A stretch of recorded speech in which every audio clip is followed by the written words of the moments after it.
देखिए, आपको अगर भगवत प्राप्ति आपका उद्देश्य है तो फिर ये इस प्रकार के पक्ष विपक्ष में मत रहिएगा। हम श्रेष्ठ हैं, वो अश्रेष्ठ हैं, हमारे यहां ऐसा, उनके यहां ऐसा, वो नहीं करना चाहिए, ये नहीं सुनना चाहिए, ऐसा नहीं। सबके भाव रखो। चैतन्य महाप्रभु दक्षिण गए, श्रीरंगम श्री रंगनाथ भगवान पौढ़ानाथ उनके आंगन में खड़े हैं महाप्रभु चैतन्य, और जैसे ही कपाट खुले, महाप्रभु जी की स्थिति ऐसी थी। अभी हम जगन्नाथपुरी के पास राउल केला से कथा करके आए, तो महाप्रभु जी के भाव अभी तक चित्त में हैं। महाप्रभु जी की स्थिति ऐसी थी कि कोई कृष्ण कह भर दे, नेत्रों से अश्रु नहीं प्रकट होते थे। कहते हैं अश्रुओं की पिचकारी निकलती थी नेत्रों से, और वो जिस पे पड़ जाती थी उसके चित्त में भी कृष्ण प्रेम प्रकट हो जाता था। ऐसे महाप्रभु, सोचो उनकी दशा, जब वो मंदिर में जाते होंगे, ठाकुर जी को देखते होंगे, तो उनकी स्थिति क्या होती होगी। जैसे ही कपाट खुले श्री रंगनाथ भगवान के, चैतन्य महाप्रभु ने जैसे ही मुखमंडल का दर्शन किया, उत्ताल नृत्य करने लगे, भुजाएं उठा करके नृत्य कर रहे हैं, नाच रहे हैं, गा रहे हैं, आनंद उत्सव मना रहे हैं। नेत्रों से अश्रुपात, ये दो भावों का एक जगह दर्शन होता था। मुखमंडल पर तो विरह दिख रहा है और शरीर की स्थिति परमानंद की होती थी। यह है भक्ति का स्वरूप। कभी कभी मन में आता है कि जब ज्ञान आता है ना, तो बाहर दिखने लगता है कि ये ज्ञानी व्यक्ति है। अहंकार आता है तो अहंकार दिखने लग जाता है, अहंकारी व्यक्ति है। कामी व्यक्ति का काम दिखने लग जाता है। भक्त की भक्ति क्यों नहीं निकल के आती है? उस भक्त की भक्ति उसके रोम रोम में प्रकट क्यों नहीं होती है, जैसे महाप्रभु जी की होती थी? चैतन्य महाप्रभु भाव नृत्य कर रहे थे। अब वहां कोई उनको कुछ समझ रहा है, कोई उनको कुछ समझ रहा है, लेकिन श्री रंगनाथ भगवान की आरती कर रहे श्री वेंकट भट्ट जी, गोपाल भट्ट जी के पिताजी, जिन्होंने श्री राधारमण लाल जी को प्रकट किया, ऐसे श्री गोपाल भट्ट जी के पिताजी श्री वेंकट भट्ट जी रंगनाथ प्रभु की आरती करने के बाद जैसे ही उन्होंने दर्शनार्थियों की ओर देखा प्रसाद वितरण के लिए, और दर्शनार्थियों में जैसी उनकी दृष्टि पड़ी श्री महाप्रभु चैतन्य पर, आप विश्वास नहीं करेंगे उनको क्या अनुभव हुआ। चैतन्य महाप्रभु को देखकर के उनके पलक झपकनी भूल गई। अपनी जिस अवस्था में थे उसी अवस्था में रह गए अंदर गर्भगृह में वेंकट भट्ट जी। और थोड़ी देर में वो क्या देखते हैं कि चैतन्य महाप्रभु तो अंतर्ध्यान हो गए, साक्षात नारायण नृत्य कर रहे हैं महाप्रभु जी के रूप में। और वे अपने नेत्रों पर विश्वास नहीं कर पा रहे, अपनी आंख मीटते हैं, खोल के देखते हैं तो चैतन्य महाप्रभु हैं। और जैसे ही थोड़ी देर देखते हैं तो थोड़ी देर में ही गौर चैतन्य महाप्रभु श्याम हो जाते हैं और मानो जैसे नारायण ही नृत्य कर रहे हैं। जैसे ही गर्भगृह में देखते हैं तो गर्भगृह में देखते हैं कि ठाकुर जी विशेष शैया पे है ही नहीं, वो तो बाहर नृत्य कर रहे हैं। कभी दोनों युगल नृत्य करते हैं, कभी एकांत में चैतन्य महाप्रभु नृत्य करते हैं। इस स्थिति को देख करके श्री वेंकट भट्ट जी पहचान गए कि ये कोई सामान्य नहीं है। इनके नृत्य को कोई सामान्य समझ रहा होगा, इनके भाव को कोई कुछ समझ रहा होगा, पर ये सामान्य नहीं है, क्योंकि मुझे जो अनुभव हुआ वो मैं कैसे कहूं। बंधुओं, जब किसी महापुरुष का दर्शन करते हैं ना, तो उनका दर्शन करके उनके रूप, उनकी चाल, उनके पहनाव, उनके तिलक आदि, इन सबको अगर आप देख रहे हो तो अभी कुछ दिखा नहीं। अच्छा सुनो, हमारे बाबा गाते होंगे हरिप्रिया जी के पद, हरिप्रिया जी के पद सुने होंगे आपने। हरिप्रिया जी पुरुष थे, सब छोड़ करके गिरिराज जी आ गए। राधा कुंड में उनके गुरुदेव विराजमान रहते थे, तो अपने गुरुदेव को प्रणाम करके बोले मुझे आपसे गुरु दीक्षा लेनी है। तो महापुरुष बोले राधा कुंड पे बैठे बैठे, बताओ तुमको क्या दिख रहा है? तो हरिप्रिया जी, पहले उनका पूर्व नाम कुछ और था, बोले माथे पर सुंदर उर्दपुंड है, गले में तुलसी की माला है, अद्भुत वस्त्र पहने हैं, आसन पर गुरुदेव विराज रहे हैं, करुआ पास में रखा है, ठाकुर जी की सेवा पीछे हो रही है। गुरुदेव बोले दीक्षा नहीं देनी, जाओ। और सुनो, दीक्षा की इतनी तुमको भूख है, जाओ गिरिराज जी की परिक्रमा लगा के आओ। लेकिन उनको इतनी इच्छा थी दीक्षा की, चले गए गिरिराज जी की परिक्रमा लगाई। परिक्रमा लगा करके 5-6 घंटे में लौट करके राधा कुंड जैसे ही पहुंचे, चरणों में प्रणाम किया, बोले गुरुदेव परिक्रमा हो गई, अब दीक्षा दे दो। उन्होंने फिर वही प्रश्न किया, क्या दिख रहा है तुम्हें? कुछ दिख ही नहीं रहा था। बोले माथे पर उर्दपुंड है, गले में तुलसी माला है, नीचे वस्त्र पहने हैं, पीछे ठाकुर जी की सेवा है, बगल में राधा कुंड है, इधर श्याम कुंड है, आदि आदि। फिर से जाओ परिक्रमा लगा के आओ, एक और परिक्रमा लगाओ। निष्ठा इतनी थी उनकी कि थके हारे थे, लेकिन फिर से चले गए परिक्रमा में। अब की बार उनको 6 की जगह 9 घंटे लग गए परिक्रमा करते करते, पैरों में छाले पड़ गए। 2 परिक्रमा में ये हालत हो जाती है। बेचारे गिरते पड़ते जैसे तैसे आए, प्रणाम किया, गुरुदेव अब दीक्षा दे दो। पूछे अब क्या दिख रहा है तुम्हें? तो तो रोने लगे, बोले मुझे कुछ नहीं दिख रहा, मुझे वही दिख रहा है, तिलक है, गले में कंठी माला है नीचे। बोले सुन, एक परिक्रमा और लगा के आ। तीसरी परिक्रमा की स्थिति कैसे बन जाएगी हमारे, जबकि गिरिराज जी में बाबा हैं, 3 परिक्रमा लगा में, लेकिन उनकी भाव दशा देख करके आप घबरा जाओगे। एक परिक्रमा में हमारी हालत खराब होती है। गुरुदेव बोले जाओ एक परिक्रमा और लगा के आओ। गुरु आज्ञा मान करके चले तो गए, लेकिन गुरु की आज्ञा पर संशय नहीं किया, गुरु की आज्ञा पर बिल्कुल विचार नहीं किया, अपने पैरों के फोड़ों पर, पैरों में छालों पर चिंता नहीं की। गुरु आज्ञा कर रहे हैं, कुछ तो होगा, निकल गए। तीसरी बार जैसे वो जाने लगे तो उनके गुरुदेव पीछे बैठे बैठे देख रहे थे, उनके चरण की ओर देखा, छाले पड़े हैं, स्थिति चलने की नहीं है, और मैंने परिक्रमा की आज्ञा दी है, 22 किलोमीटर लगा के आनी है, तब दीक्षा मिलेगी, और ये चल दिया। तुरंत मन में आ गया भाव, श्री जी यहाँ पे कृपा करो। अब जैसे ही वो गिरिराज जी की परिक्रमा में गए तो उनको पहले तो लोग दिख रहे थे, पहले तो माताएं दिख रही थी, पहले तो भाई लोग दिख रहे थे। अब पता, अब लिख रहा है कि सब सहचरियां हैं, सब किसी के हाथ में चमर है, किसी के हाथ में बीड़ा है, किसी के पास कुछ है, किसी के पास, सब अलग अलग दिख रहे हैं। साक्षात गिरिराज जी ऐसे लग रहे हैं मानो कोई निकुंज भवन है, या कि कोई अटारी पर कभी श्री जी आ रही हैं, कोई अटारी पर श्याम सुंदर आ रहे हैं, कभी कहीं से मोर बोल रहे हैं, कहीं कहीं वीणा बज रही है, कहीं पर बंशी बज रही है। अब पूरी दृष्टि ही बदल गई। 24 घंटे लगे उनको, और वृंदावन में संपूर्ण ब्रज का दर्शन कर लिया, संपूर्ण निकुंज लीला का दर्शन कर लिया। लौट करके जैसे ही अपने गुरुदेव के पास आए, प्रणाम किया, बोले लाला अब क्या दिख रहा है? अपने गुरुदेव को देख के कहते हैं, एक सखी विराज रही है, सुंदर नथनी पहनी है, कानन में कुंडल है, नेत्रन में काजल लगे हैं, सुंदर चुनरी ओढ़ी है, पीछे दर्पण है, बहुत सुंदर मणिमंडित नीचे सब फर्श है, यहां श्याम कुंड है, यहां राधा कुंड है, और मेरे गुरुदेव की गोद में प्रिया प्रियतम दोनों विराजमान है। जैसे ये दर्शन हुए तब उनको स्वीकार किया और उनका नाम रखा है श्री हरिप्रिया। उनके बड़े पद रसिक जन गाते हैं, एक आध दिन हम भी गाएंगे कथा में, श्री हरिप्रिया। मैं क्या बताना चाह रहा हूं आपको कि ब्रज में रहने वाले रसिक महापुरुष अगर इनके मन में आ गई कि याकू ब्रज को अनुभव होना चाहिए तो हो जाएगा। आपके अनेक प्रयासों से नहीं होगा, आपके अथक प्रयासों से नहीं होगा, किसी रसिक के मन में आ गई कि इसको ब्रज प्राप्त हो तो हो जाएगा।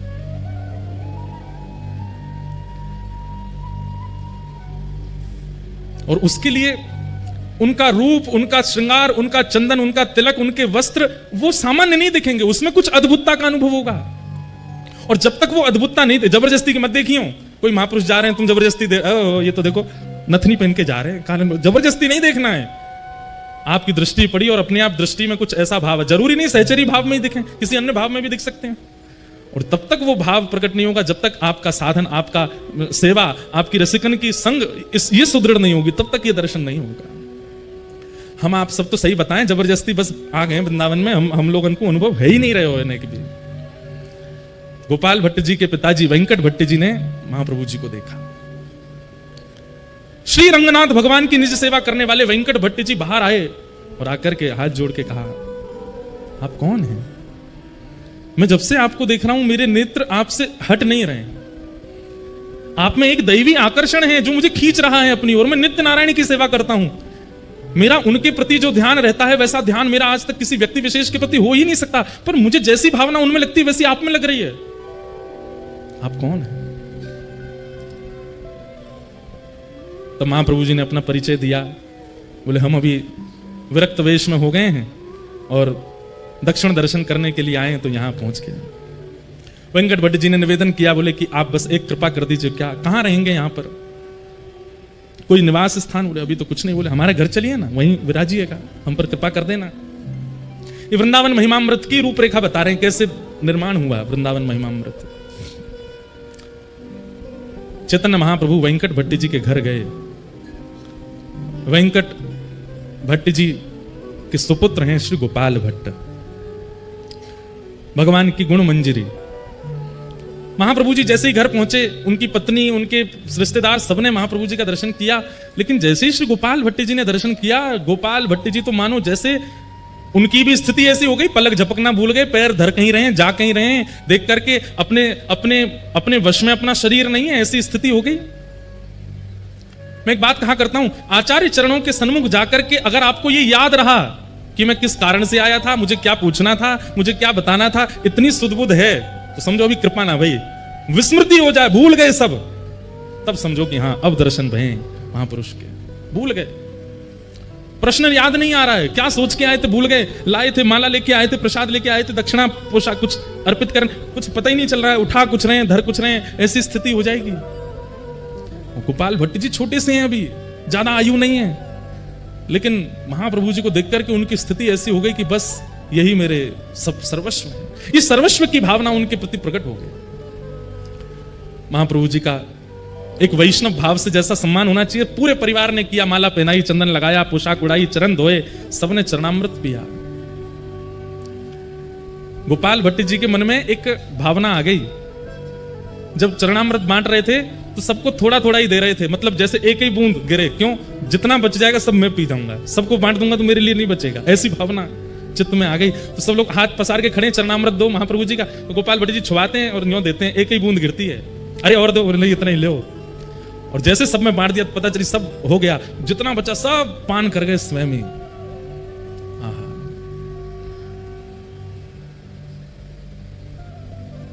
गोपाल भट्ट गोस्वामी पर कृपा हुई, खूब सत्संग हुआ, आनंद हुआ। अगले दिन श्री चैतन्य महाप्रभु प्रस्थान करने के लिए तैयार हुए। वेंकट भट्ट जी ने निवेदन किया, बोले कि महाप्रभु जी आप कहां जा रहे हैं? बोले अब यात्रा हो गई हमारी, अब आगे चलेंगे। बोले आज आषाढ़ शुक्ल एकादशी है, आज से चातुर्मास प्रारंभ हो रहा है, आपका प्रथम विरक्त वेश है, अब आप नहीं जा सकते यहां से, 4 महीना तो हिल नहीं सकते। और पूरा घर नृत्य करने लगा। चैतन्य महाप्रभु चिंता में बैठे, बोले कि ये क्या हुआ, आज से चातुर्मास प्रारंभ हो गया, मुझे तो याद ही नहीं था। और सबसे प्रसन्न होकर के झूम रहे हैं श्री गोपाल भट्ट गोस्वामी, छोटे से। बोले तो हम पर कृपा करने के लिए ऐसा योग बना है कि आप भूल गए और वो दिन आ गया कि अब आपको यहीं रहना पड़ेगा। महाप्रभु जी बोले कैसे बताऊं कि गोपाल भट्ट तुम गुणमंजरी हो, तुम ही वृंदावन में श्री राधा रमण जी को प्रकट करोगे। और राधा रमण प्रकट करता पर 1 आध 2 दिन 4 दिन की कृपा नहीं, यहां तो 4 महीना एक रसिक, एक महापुरुष की कृपा होगी, दृष्टि होगी, आस्वादन होगा, संग मिलेगा, तभी तो श्री गोपाल भट्ट जी प्रकट करेंगे। श्री गोपाल भट्ट की हृदय वेदना प्रगट्यो शाले ग्राम, रूप सुधा को खान हमारो श्री राधा रमण जी। इतना प्यारो ठाकुर मिलो है, क्योंकि महाप्रभु जी की। और देखिए कृपा भी कहां, दक्षिण में जाकर के श्री वेंकट भट्ट जी के यहां रंगनाथ मंदिर के पुजारी के घर के बालक के ऊपर। वृंदावन स्वयं चुनता है, आप वृंदावन को नहीं चुनते। वृंदावन को अगर आपको चुनना होगा तो आपको रसातल से लिया जाएगा, क्योंकि आओ भाई वृंदावन में रहो, तुम वृंदावन के हो। महाप्रभु जी 4 महीने वहां विराजे। वेंकट भट्ट जी के छोटे भाई थे, उनका नाम था प्रबुद्ध भट्ट। वे बहुत पहले ही घर परिवार छोड़ के संन्यास आश्रम उन्होंने ग्रहण कर लिया था।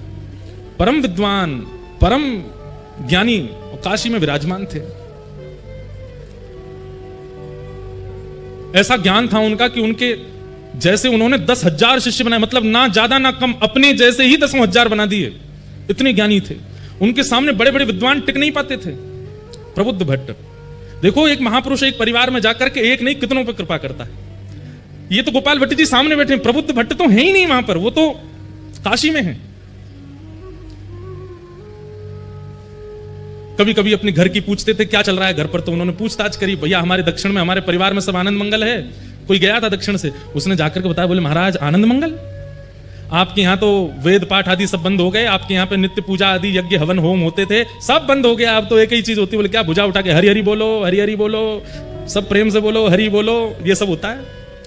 प्रबुद्ध भट्ट जी बोले ये कौन कर गया, ये क्या बोल रहे हो, ऐसा हो ही नहीं सकता। हमारे दोनों बड़े भैया बड़े वैदिक हैं और बड़े कर्मनिष्ठ हैं, कर्मकांड तो हमारे यहाँ रोज हवन होता है, रोज यज्ञ होता है, नियम से वेंकट रंगनाथ भगवान की सेवा अर्चना कैंकर्य होता है, ये क्या बोल रहे हो? बोले अरे महाराज आपको नहीं पता, आपके यहाँ की स्थिति सब बिगड़ गई है। कारण? बोले कारण कोई कृष्ण चैतन्य महाप्रभु हैं, वो पहुंच गए। कहते हैं उनको देखते ही प्रेम प्रकट हो जाता है चित्त में, उनको देखते ही भाव प्रकट हो जाता है। उन्होंने जाकर के आपके परिवार के ऊपर ऐसा टोना किया है, सब एक तरफ धर के केवल और केवल हरिनाम संकीर्तन करते हैं। ये सुनकर के प्रबुद्ध भट्ट जी को बड़ा क्रोध आया। बोले इसकी जानकारी बताओ तो मुझे, कौन है चैतन्य कृष्ण? उनके बारे में सब बताया। बोले कि अभी जगन्नाथपुरी में विराज रहे हैं और महाराज इनके ऊपर ऐसी शक्ति है, ऐसा टोन। अब ये तो देखो आज भी होता है, ये आज भी होता है। हमारे चित्र विचित्र बाबा गाते हैं, लोग बाग झूमते हैं, आनंद करते हैं, तो चार लोग बैठ के यूं भी कहते होंगे ये कुछ पी के आते हैं जो इनकी आवाज ऐसी आ जाती है, ये कुछ खा के आते होंगे ऐसा जो इनके स्वर ऐसे हो जाते हैं। हमारी पूनम दीदी जब गाती हैं तो भाव में नेत्रों से आंसू गिरने लगते हैं, उसमें भी लोग बाग बोले जबरदस्ती रोती हैं, इनके भाव नहीं आ रहे हैं, जबरदस्ती लोग बाग बोलते हैं, लोग बोलना बंद नहीं करेंगे। आप भाव से राधा रमन जी के मंदिर में जाके नृत्य करने लग जाओ, उधर नचकैया खड़ो है, नाच रहो है, ठाकुर जी के आगे भी मान नहीं रहे हो, यहीं पे नाच रहो है। आजकल हमारे लिए भी बन नहीं है बातें, तो क्या ये तो जब महाप्रभु जी को नहीं छोड़ा, जब मीराबाई को नहीं छोड़ा लोगों ने, तो फिर हम तो कहां नेक नेक से बालक हैं, हमको कैसे छोड़ दें। और ये भी कृपा है आपके लिए, चार लोग यूं कहें पाखंड है तब समझो कि हाँ बढ़िया है, ये भक्ति के आसपास सिक्योरिटी गार्ड तो भी आ गए। हमारे प्रेमानंद जी महाराज बेचारे कैसा राधा नाम प्रचार कर रहे हैं, उनके पीछे भी लोग पड़े रहते हैं, कुछ ना कुछ बोलते रहते हैं, कहते रहते हैं, करते रहते हैं, परंतु ये बात मान लीजिएगा ये आपकी भक्ति की सिक्योरिटी हो रही है, अच्छा है। भ्रात श्री प्रबोधानंद जी कहते हैं भ्रातः तिष्ठ टले टले विटपिनाम ग्रामेषु भिक्षामटः, नहीं श्री रूप गोस्वामी कहते हैं स्वच्छंदम पिबयामुनम जलमलम चीराणि कंथाम कुरु सम्मानम कलयाति घोर गरलम नीचपमानम सुधा। वृंदावन में तो आपकी निंदा होने लग जाए तो समझो अब भक्ति सुरक्षित है, अब भक्ति बढ़िया हमारी, अब यहाँ पे कोई की आंच नहीं आवेगी, बढ़िया है, बाहर खड़े हैं चार पहरेदार। बहुत सम्मान होने लग जाए तो घबरा जाना कि कहीं हमारा नाम ना छूट जाए। तो प्रबुद्धानंद जी ने जैसे ही सुना, अच्छा प्रकाशानंद नाम हो गया था उनका, प्रकाशानंद जी ने जैसे सुना अच्छा इसने मेरे घर जाकर के सबको, बोले हमारा वो गोपाल भट्ट उसकी क्या स्थिति है, वो तो बालक है, वो तो ठीक है, उसको बुला दो। बोले उसकी तो पूछो ही मत, वो तो दिन रात रोते रहते हैं। बोले दिन रात, बोले ठाकुर जी को नहीं चेतन महाप्रभु को याद करके रोते हैं। प्रकाशानंद जी बोले ढूंढो इसको, कहां है? बोले ये तो अभी वहां हैं जगन्नाथपुरी में, इनको पत्र लिखो। पत्र लिख करके चेतन महाप्रभु को भेजा। और क्या लिखते हैं पत्र में? अरे चैतन्य, ना कोई नाम, ना कोई सम्मान, ना कोई उपाधि, चैतन्य सन्यासी हो सुना है हमने, लेकिन सन्यासी होकर के तुम बहुत नाचते हो, उछल उछल करके नाचते हो, गाते हो, ये सन्यासियों का स्वरूप है। अरे सन्यासी हो तो सन्यासियों की तरह रहा करो। ये किस प्रकार का रूप प्रकट कर रहे हो? सन्यासियों को तो बहुत भाव से रहना चाहिए। और सन्यासियों का निवास स्थान जगन्नाथपुरी नहीं होता, सन्यासियों का निवास स्थान वृंदावन नहीं होता। सन्यासी ऐसे घूमते डोलते नहीं रहते हैं। सन्यासी तो गंगा ज्ञान के तट पर काशी में विराजते हैं, वेदों पर मनन करते हैं, शास्त्रों पर चिंतन करते हैं, लोगों को वेद शास्त्र पढ़ाते हैं। ये सन्यासियों का। और तुम क्या कर रहे हो? ये नाच नाच करके और दुनिया में कृष्ण नाम की, ये सन्यासी का स्वरूप नहीं होता। चेतन महाप्रभु गंभीरा में विराजमान थे, जगन्नाथपुरी में भावावेश में रहते थे। प्रकाशानंद जी का पहुंचा पत्र पढ़ करके शिष्यगण सब सुनाने लगे।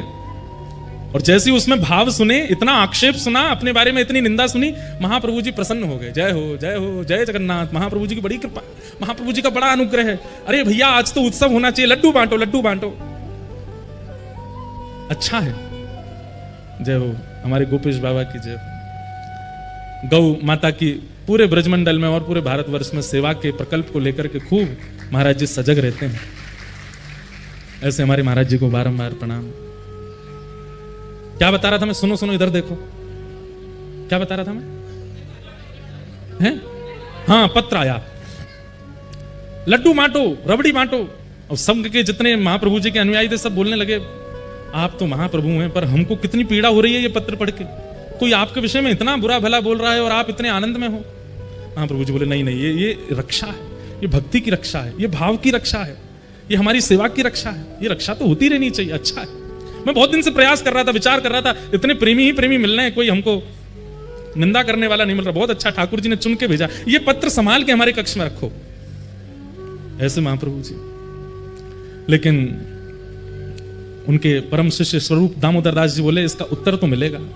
महाप्रभु जी आप शांत रहिए, हम उत्तर भेज दे। बोले नहीं, उत्तर में कुछ ऐसा नहीं, ऐसा कुछ नहीं लिखेंगे, आपको पढ़वा के ही भेजेंगे। और उन्होंने उत्तर में क्या लिखा?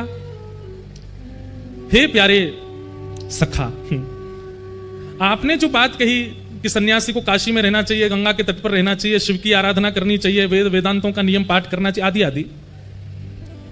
बोले आप जिन शिव की आराधना करते हैं उन शिव के मस्तक पर जो गंगा है ना, वो महाप्रभु जगन्नाथ जी के चरणों से ही प्रकट होती है। श्री कृष्ण के चरणों से ही प्रकट होने वाली गंगा है जिसके तट पर काशी विराजमान है। आप तो उस गंगा के तट पर रहते हैं जो ठाकुर जी के चरणामृत है। हम तो जगन्नाथपुरी में महाप्रभु जी के संग ही रहते हैं, जिनके चरणों से गंगा निकली हम उनके साथ रहते हैं। और आप काशी की इतनी महिमा बता रहे हो कि काशी में मुक्ति मिलती है, सन्यासियों को रहना चाहिए आदि आदि। वहां पर महादेव कान में मंत्र बोलते हैं काशी में, ऐसा कहते हैं मणिकर्णिका पर अगर संस्कार हो जाए किसी का तो जीवन में उसने कितने भी पाप किए हों, महादेव उसके कान में राम तारक मंत्र बोलते हैं, उसकी सीधे भगवत प्राप्ति होती है। काशी में अंतिम संस्कार की बड़ी महिमा है। बोले वहां महादेव भी कान में आकर के रामकृष्ण का ही नाम बोलते हैं। तो इसलिए सन्यासी अगर काशी में ना रहे तो इसमें कोई दिक्कत नहीं है, वो तो साक्षात कृष्ण के साथ रहते हैं। ऐसा करके पत्र भेज दिया। लेकिन निंदा करने वालों को उत्तर देने से वो निंदा करना बंद नहीं करते, और ज्यादा करते हैं। प्रकाशानंद जी बोले जानते नहीं है मैं कौन हूं और मुझे उत्तर दे रहे हैं, रुक जाओ मैं इनको बताता हूं। प्रकाशानंद जी पत्र लिखते हैं, ए चैतन्य, ऐसे ही बोलते हैं, मैंने सुना है तुम दाल भात खाते हो, उसमें घी डाल डाल के खाते हो, छेना पोड़ा खाते हो, रसगुल्ला उड़ाते हो, महाप्रभु जगन्नाथ जी के 56 भोग बनते हैं, ये सन्यासी का भोजन है? सन्यासी तो एक समय पाता है, सन्यासी को तो ऐसे रहना चाहिए, सन्यासी तो आसन नहीं रखता, सन्यासी अपने भवन नहीं बनाता, सन्यासी ऐसे नहीं करता, आदि आदि सब बात बोल दी। बोले तुम तो नृत्य करते हो, ठुमक ठुमक के नाचते हो, उछल उछल के कीर्तन करते हो ठाकुर जी का, और 56 भोग उड़ाते हो। अरे तुम जानते हो वशिष्ठ ऋषि, तुम जानते हो कैसे कैसे सन्यासी परंपरा में हुए, उन्होंने भोजन प्रसाद त्यागा, तब जाकर के ठाकुर जी का भजन किया। और इतना होने के बाद भी उनके जीवन में विषयों ने कहीं ना कहीं आक्रमण कर दिया, और तुम तो महाप्रसाद पाते हो। और जगन्नाथपुरी में तो एकादशी भी नहीं होती है, वहां तो चकाचक स्कंद पुराण में आकंठ पाना चाहिए एकादशी के दिन। बोले इतना प्रसाद पाकर के, इतने 56 भोग पाकर के तुम सन्यास धर्म का निर्वहन कर ही नहीं सकते हो। ऐसा हो ही नहीं सकता कि विकार और विषय तुम्हारे चित्त में ना आते हों। ये पाखंड बंद करो, ऐसा करके पत्र लिख दिया। चैतन्य महाप्रभु के पास पत्र आया। महाप्रभु जी किसका पत्र आया? बोले प्रकाशानंद सरस्वती, गोपाल भट्टी जी के चाचा जी। क्या लिखा? अरे ये तो मेरे परम प्रिय हैं, इन्होंने क्या लिख के भेजा जरा बताओ तो। सब शिष्यों में होड़ लगी, इनके सामने पढ़ना ही नहीं है, कुछ उल्टा ही लिख के भेजा होगा। महाप्रभु जी बोले बैठो यहीं पढ़ के सुनाओ क्या लिखा है। पढ़ के पूरा बताया, ये लिखा है, ये लिखा है, ये लिखा। महाप्रभु जी और खुश हो, बोले लड्डू बंटवाओ, रबड़ी बंटवाओ, 56 भोग लगवाओ, आज भक्ति की और रक्षा हो रही है। अब नियम की रक्षा हो, पहले भक्ति की रक्षा, अब नियम की रक्षा हो रही है, अब सन्यास धर्म की रक्षा हो रही है। भैया इनका पत्र जब जब आए मेरे को जरूर सुनाना। लेकिन शिष्यों ने कहा ये अच्छा नहीं है, ये तो गलत बोल रहे, उत्तर तो देंगे। उत्तर में लिख करके भेजा, महाराज जंगल का राजा शेर मांस खाता है, हिरणों को खा जाता है, इतना मांस भक्षी होता है, पर कहते हैं साल में एक बार सहवास करता है बस। ऐसा दूषित भोजन करने वाला और काम पर इतना विजय उसका। और वहीं वृक्षों पर रहने वाले ये पक्षी जो तिनका खाते हैं, दाल खाते हैं, उड़द सूखे सूखे कंकड़ खा जाते हैं, सूखे सूखे ये सब खा करके अपना पेट भरते हैं, और इनके काम में कभी भी कटौती नहीं होती, महाकामी होते हैं। आप यदि आहार से जीवन यापन की बात कर रहे हैं तो फिर सारे विषय शेर में होने चाहिए थे, लेकिन वो तो काम पर विजय प्राप्त करके बैठा है। और ये सारे पशु पक्षी सारे बड़ा अल्प आहार लेने वाले, इन पर काम पर विजय नहीं है, इस पर क्या कहेंगे आप? जब ये पत्र लिख करके भेजा तो प्रकाशानंद जी तो और ज्यादा आग बबूला हो गए। अपने शिष्यों से बोले इसको पकड़ करके काशी लेके आओ, इस चैतन्य को मैं बताता हूं, ये मेरे सामने तो आए। बंधुओं एक बात सुनिएगा, सब साधन कर लीजिए जीवन में, लेकिन उस साधन का अहंकार नष्ट करने की सामर्थ्य केवल और केवल प्रेम लक्षणा भक्ति में है। अगर प्रेम लक्षणा भक्ति जीवन में नहीं है और आपका नाम जब 2 लाख पहुंच गया है, अभिमान आएगा। प्रेम लक्षणा भक्ति जीवन में नहीं है और हर एकादशी गिरिराज जी की परिक्रमा करते हो तो उस परिक्रमा का अभिमान आएगा। सेवा का अभिमान सामान्य अभिमान से ज्यादा भयानक है।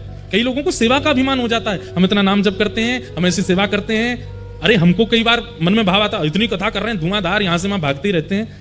अगर प्रेम लक्षणा भक्ति चित्त में होगी तो अपनी सेवा का अभिमान नहीं होगा। प्रेम लक्षणा भक्ति तो दैन्यता लाती है, दीन बनाती है, सरल बनाती है, सहज बनाती है। प्रकाशानंद जी के पास सब कुछ है, लेकिन भक्ति नहीं है, प्रेम नहीं है। उनको वेद वेदांत कंठस्थ याद हैं, जहां से जब चाहे उस श्रुति का पाठ शुरू कर देते हैं, लेकिन प्रेम भक्ति नहीं। लेकिन कृपा तो इन पर करनी है, और वो समय आया। ये पत्रों से आदान प्रदान तो बहुत दिनों तक चलता रहा, बहुत निंदा करने लगे सब जगह महाप्रभु जी की। लेकिन एक बार समय आया, क्या?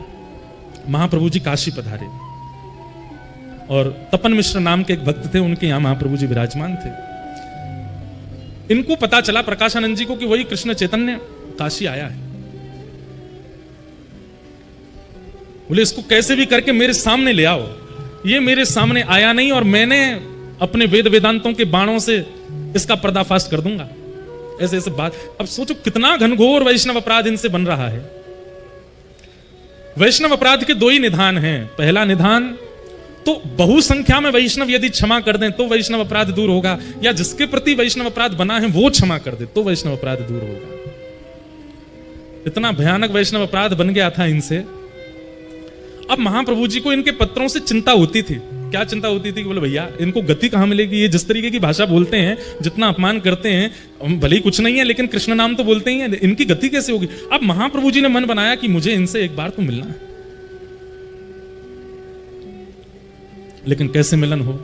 तब काशी में एक सन्यासियों की सभा हुई और उस सभा में सब सन्यासी पधारे, सब वेदज्ञ पधारे, सब ज्ञानी पधारे। तभी लोगों ने जाकर के प्रार्थना की महाप्रभु जी से कि आप भी चलो। महाप्रभु जी बोले हम भीड़ में नहीं जाते, सभा में नहीं जाते। बोले नहीं महाप्रभु जी आप चलेंगे, इतने लोगों को दर्शन होगा, चलिए ना। महाप्रभु जी आए। यहां मंच पर बैठे हुए प्रकाशानंद जी को पता नहीं था कि महाप्रभु जी आने वाले हैं। पूछने लगे, बोले भैया विलंब क्यों हो रहा है इतना ज्यादा, इसको सभा को आगे बढ़ाओ। तभी किसी ने कहा, बोले कृष्ण चैतन्य महाप्रभु आ रहे हैं, उनकी प्रतीक्षा हो रही है। प्रकाशानंद जी ने तो अपनी कमर कसी, सिर पर एक पटका सा बांधा, बोले आज आने दो, आज बढ़िया है, इतनी सभा है, सबके सामने इसको आज देखूंगा। हाथ कांप रहे हैं, क्रोध में पैर कांप रहे हैं, आंखें लाल पड़ गई हैं, ताम्रवर्ण हो गया है, कब आएगा कब आएगा, मेरे सामने तो पड़े एक बार। इतने में ही श्री चैतन्य महाप्रभु का आगमन हुआ और जैसे ही महाप्रभु जी का उस सभा में गृह में प्रवेश हुआ, मानो जैसे किसी ने जलाशय में बैठे हुए लोग थे और किसी ने करंट छोड़ दिया हो। जैसे ही महाप्रभु जी का आगमन हुआ, मानो महाप्रभु जी वहां आए और यहां आगे बैठा व्यक्ति कृष्ण कृष्ण कृष्ण कृष्ण कृष्ण, उसके मुख से नाम ध्वनि प्रकट हो गई। इतने में पीछे का कोई व्यक्ति कृष्ण कृष्ण कृष्ण कृष्ण, मुख से नाम प्रकट होने लगा। कभी वहां दूसरा व्यक्ति हरि बोल कहकर के नृत्य करने लगा। पूरी सभा मानो देखते ही देखते देखते और केवल नाम नहीं प्रकट हो रहा है, नेत्रों से भावाश्रु जल बह रहे हैं, सब भुजा उठा करके नृत्य कर रहे हैं। केवल महाप्रभु जी की उस सभा में आगमन मात्र से यह स्थिति हो गई। मंच पर बैठे प्रकाशानंद जी ने जैसे ही देखा, अभी ये नहीं पता था कि यही चैतन्य महाप्रभु हैं। देखते ही मेरे आंसू क्यों आ रहे हैं, मेरा शरीर क्यों कांप रहा है, कृष्ण कृष्ण कृष्ण, हरि बोल हरि बोल हरि बोल, ये कैसे शब्द मेरे भीतर से प्रकट हो रहे हैं। आसपास के अपने बालकों से बोले तुमको भी मेरे अंदर से कृष्ण नाम सुनाई दे रहा। बोले जी गुरु जी, ये मेरे आंसू क्यों आ रहे हैं, कुछ सभा में हुआ है क्या। तभी कोई कहता है महाप्रभु कृष्ण चैतन्य आ गए। बंधुओं विचार करके मन में भाव आता है, जिनकी उपस्थिति मात्र एक पत्थर हृदय के चित्त में भाव प्रकट कर देती है, कैसे महाप्रभु जी रहे होंगे।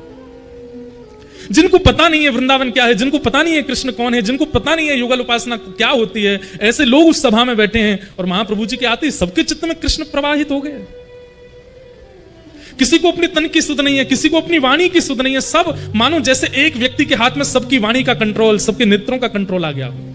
और महाप्रभु जी दोनों भुजा उठाए, कभी यहां गिरते हैं कभी वहां गिरते हैं, सब संभालते हुए आ रहे हैं। प्रकाशानंद जी अपने क्रोध विरोध को तो भूल गए, मुख से नाम प्रकट हो गया, नेत्रों से आंसू प्रकट हो गए। और तभी चैतन्य महाप्रभु आए और आकर के ऐसे ही नीचे सभा में ही एक जगह सी बना दी लोगों ने। अच्छा, एक बात मैंने पढ़ी कि लोग बाग स्पर्श करने जाते थे महाप्रभु जी का, तो संग में जो उनके गोस्वामी आदि सब रहते थे वो स्पर्श नहीं करने देते थे। क्यों? क्योंकि ऐसी भाव साम्राज्य में रहते थे महाप्रभु जी, अगर किसी ने स्पर्श कर लिया तो वो सह नहीं पाएगा। अपने आप ही पहले जगह कर दी, भैया दूर दूर बैठो, इनका स्पर्श मत करना। महाप्रभु जी आकर के बैठ गए और भाव से बैठ करके सब सन्यासियों को प्रणाम किया, सबके चरण रज को अपने माथे से लगाने लगे। पता नहीं प्रकाशानंद जी को क्या हो गया, लोग बाग प्रकाशानंद जी को देख रहे हैं कि अब ये क्या बोलेंगे, लेकिन प्रकाशानंद जी तो अत्यंत भाव में आ गए, उठ करके नीचे आए। बोले जय हो, आप नीचे क्यों बैठ गए, ऊपर आइए ना। नहीं नहीं, मेरा स्थान यहीं ठीक है।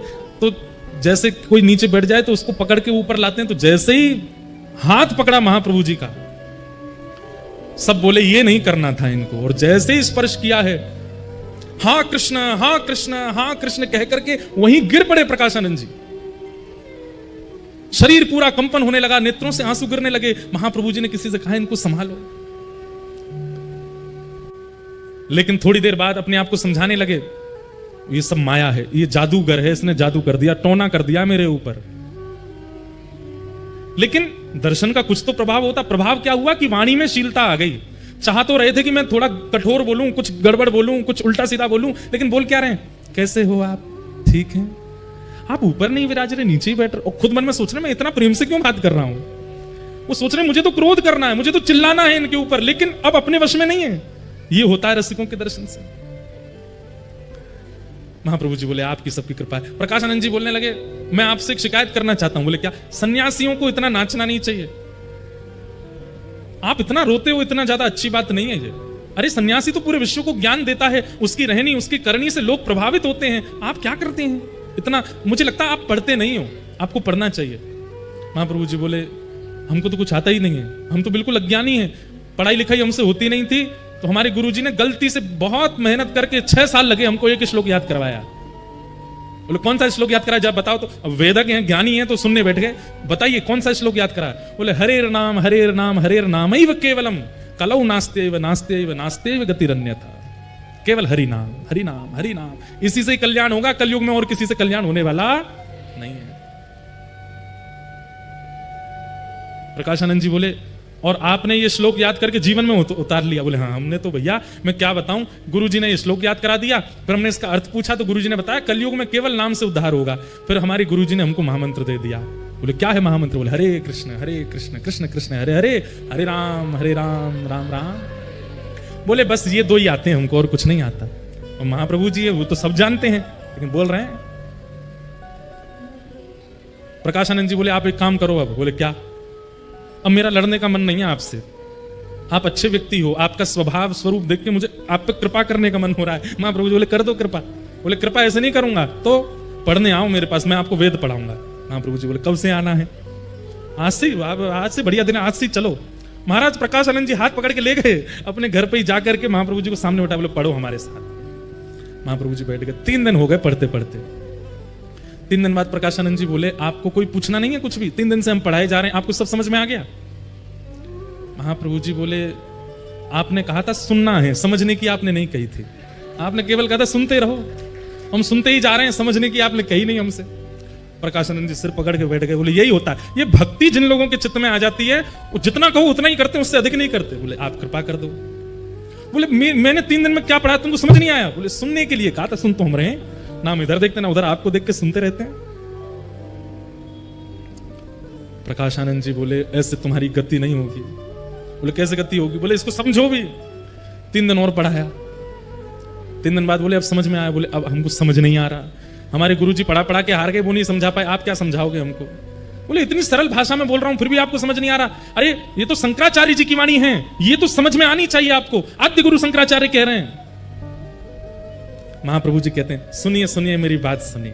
प्रकाशानंद जी बोले क्या क्या सुनना है?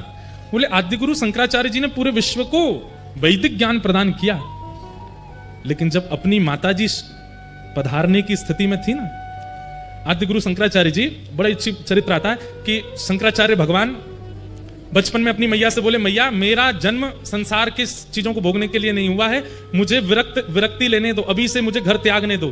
तो मां इनकी रोने लगी, पकड़ लिया, बोले मैं तुझे नहीं छोड़ूंगी। तो शंकराचार्य भगवान बोले ऐसे नहीं छोड़ेंगे, कुछ करना पड़ेगा। तो एक दिन नदी में स्नान करते करते एक मगरमच्छ आया और उसने आके बालक शंकराचार्य जी का पैर पकड़ लिया, चिल्लाने लगे मां बचाओ मां बचाओ। मां पकड़ के खींचे लेकिन मगरमच्छ छोड़े ना। बोले बेटा मैं क्या करूं, ये तो छोड़ ही नहीं रहा है। तो शंकराचार्य जी बोले एक ही तरीका है मां। बोले क्या? मुझे घर छोड़ने की आज्ञा दे दो, आप यदि मुझे घर छोड़ने की आज्ञा दे दोगे ये मगरमच्छ तुरंत चला जाएगा। इसने मुझे इसलिए पकड़ा है क्योंकि मैंने अभी तक संन्यास ग्रहण नहीं किया। नहीं वो तो नहीं छोड़ूंगी तो फिर मां ये खा जाएगा मुझको। अब मां ऐसी दुविधा में, छोड़ूं कैसे, इकलौता पुत्र है, और नहीं छोड़ूं तो मगरमच्छ खा जाएगा। तो मां बोली ठीक है बेटा मैंने आज्ञा दी, छोड़ दे तू संसार। और जैसे ये बात कही इतने में मगरमच्छ मुंह खोल के वहां से भाग गया, छोड़ छाड़ के चला गया। शंकराचार्य जी बोले मां अब मुझे आज्ञा दो, मुझे बहुत करना है संसार को धर्म के मार्ग पर ले जाने के लिए। मां ने कहा चले जा बेटा, तू जीवन में कभी मत आना, पर जब पता चले कि मां के प्राण जाने वाले तब आ जाना। ये कथा प्रकाशानंद जी को चैतन्य महाप्रभु सुना रहे हैं। और बोले फिर शंकराचार्य जी ने क्या किया, पूरा विश्व जो बौद्धवादी हो गया था उन सब लोगों को परब्रह्म कौन है, परमात्मा कौन है, वो घटघटवासी है, आदि आदि ये सब बातों को उन्होंने अपने शंकर भाष्य आदि से सुनाया, समझाया।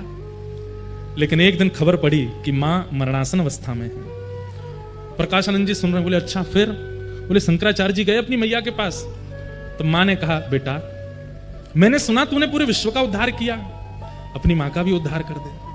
तो शंकराचार्य जी सामने बैठ करके शंकर भाष्य सुनाने लगे, वेद वेदांतों की और सुंदर सुंदर भाव सुनाने लगे। ये श्लोक लो, ये मंत्र लो, ये लो, ये लो, ये परब्रह्म है, ये अणु में है, ये परमाणु में है, आदि आदि। मां बोली बेटा मुझे समझ नहीं आ रहा है, मेरे जीवन के बहुत कम क्षण बचे हैं, कुछ सरल सा समझा जिससे मेरे चित्त में भाव आए। तब पता है प्रकाशानंद शंकराचार्य जी ने क्या सुनाया? बोले क्या सुनाया? बोले श्री कृष्णाष्टकम। अपनी स्वयं की जन्मदात्री मां के लिए शंकराचार्य जी कृष्णाष्टकम गाते, और आप मेरे को यहां पे वेद वेदांत पढ़ाने बैठ गए हो। गति तो कृष्ण नाम से ही होगी प्रकाशानंद जी। प्रकाशानंद जी बोले इसका प्रमाण दो मुझको।